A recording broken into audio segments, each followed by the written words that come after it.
that still think they're Baptists and Methodists. Turning them on to our worldwide outreach.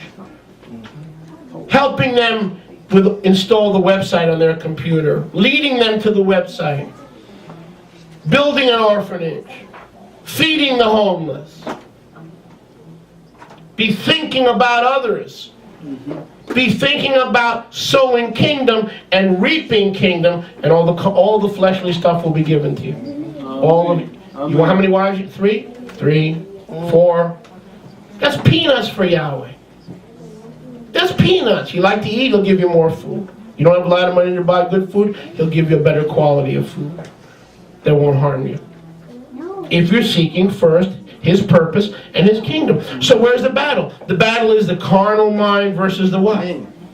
The carnal mind versus the what? Spiritual mind. Is the spiritual mind going to be more concerned about getting you a half a pound of bologna? Or is it going to be more concerned about feeding 5 orphans who don't have food and clothing tonight?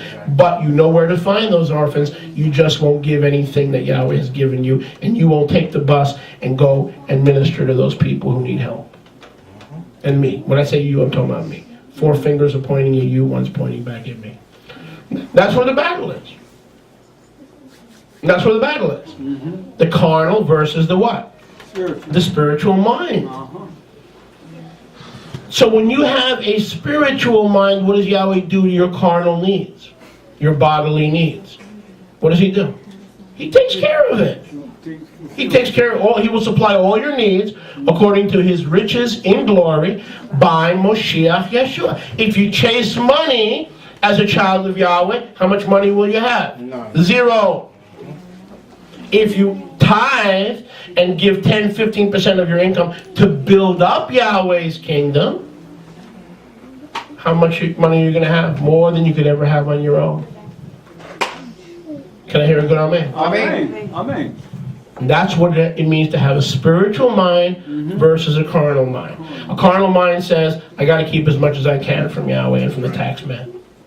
A spiritual mind says, well, I'm only giving 10%, I'm still in this mess, let's increase it to 15. Not for a week, for 2 years. And then I'll come back and check on my crop. Because Yahweh will turn my crap into crop. But a natural carnal mind says, I've got $10 and no one's getting one single penny.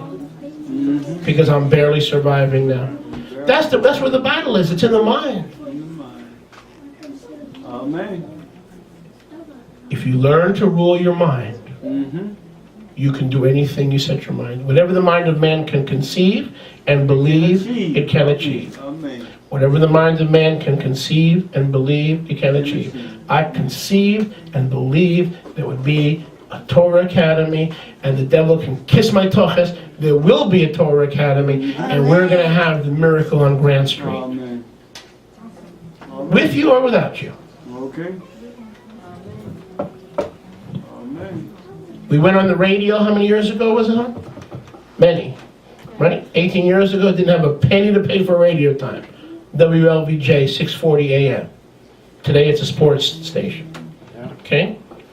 We went from a once-a-week show on Shabbat to a daily show every day, Monday through Friday. We did the show together. Wrote the first check, $400 for airtime. Rivka says, what are you doing? I said, you know what I'm doing. She said, we don't have the money. What are you doing? I said, we are going on the air. You can't walk on air until you go on air first. Can I hear a good amen? Amen. And she goes, are you sure you're doing it? Sweetheart, I'm sure. For 5 years, we never went off WLVJ radio. For 5 years. We never missed a show, and we left that station without owing them a penny. Not one. We were the Jewish guys who paid their bills. All the Christians walked away and stuck the radio station for a $20,000 bill. Am I right? Every bill, you don't remember? You need a refresher course? Okay. Every bill was paid. People paid for the airtime. What's the point? Sow the Spirit, reap the Spirit. So carnality Carnality is not an issue anymore because the Torah of sin and death is covered. If you learn how to put on the whole wheat unleavened bread, your heart ought to be covered and full of the Ruach HaKodesh. It's right here. Nobody loves me. Everybody's against me. No one goes through what I'm going through. No one knows my pain like I do. No one's been rejected and moved around to homes and orphanages like I have. I'm the only one. Exactly. That's a carnal mind. That's a mind of self-preservation. That mind is sowing insecurity, it reaps insecurity. It sows stress, it reaps stress. It sows anxiety, it reaps anxiety, and it leads to death. There's no life in those things.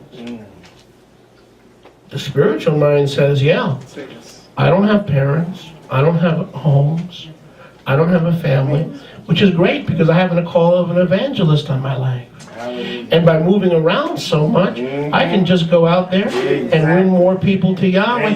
And as you go out there, and as you win more people to Yeshua, and to His precious blood and atoning, saving death, you're building the kingdom. And if you're building the kingdom, you've conquered the carnal mind. There you go.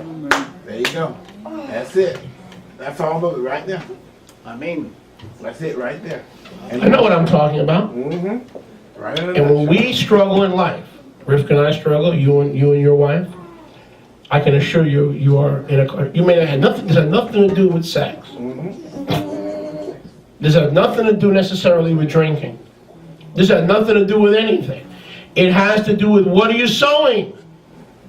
A carnal mind is a lifestyle that will lead to the death of your mind, not your flesh. You're going to get new flesh when Yeshua returns, not your heart. You have a new heart. Your mind. Teach. That's why I asked you earlier. Where is your mind? You know why a lot of us lose our minds? For a day, for an hour. You know why? Because it became carnal. When that mind becomes carnal, you can't think straight. That's true. You can't be afraid of being evicted from your home and trust Yahweh to pay your bills at the same time. Fear and trust are opposites. They don't go together. Amen. They don't coincide together. Sure don't. Baruch Hashem Yahweh. Look at verse 7. Romia 8:7. 8:7. Again, this message, the spiritual mind of life. The spiritual mind of life. But I want you to look at verse 7 because this is a follow-up to verse 6. This is the kind of message that I suggest you listen to over and over and over again. When you get into a carnal mind, you put on this message and you get a spiritual mind. Amen? I hope. Look at where I trust. Verse 7. Look at verse 7.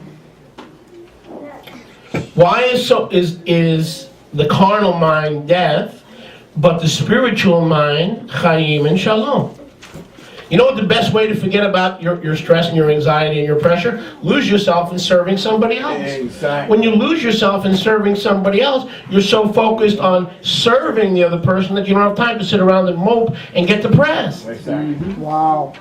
The reason you're depressed and downcast all the time is you and I have yet to lose our life enough of the time and often enough for others. When I'm sitting there teaching the kids at Bnei Yeshua Torah Academy, I don't got time to think of me, myself, and I, the unholy Trinity. I don't have time for that. If I sit around this house with no kingdom building to do, and no one to counsel, and no articles to write, and no projects to do for the kingdom, I am a candidate to mope and to complain. And to be ungrateful. Oh, yes. I know that's right. That's true. The battle is in the mind. Look at verse 7. I don't mind it's the devil's workshop. And I got to be honest with you. And I got to be very honest with you. And you'll forgive me for being honest with you. That's my only hang up with patriarchal marriage. You're so focused on this one, and this one, that the trust and the faith in the kingdom building can easily go out the window and things can get out of balance.